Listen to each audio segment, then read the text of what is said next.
రేణుకాంటిక ఎందుకు మైండ్ ఎక్కడ ఉంటుంది?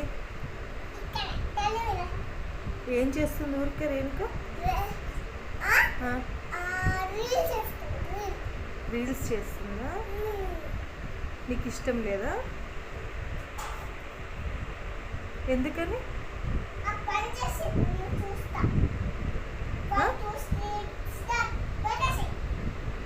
ఇచ్చుడు ఎందుకు కోపం వస్తుంది నీకు? రీల్స్ చేయొద్దా? మరి డ్యాన్స్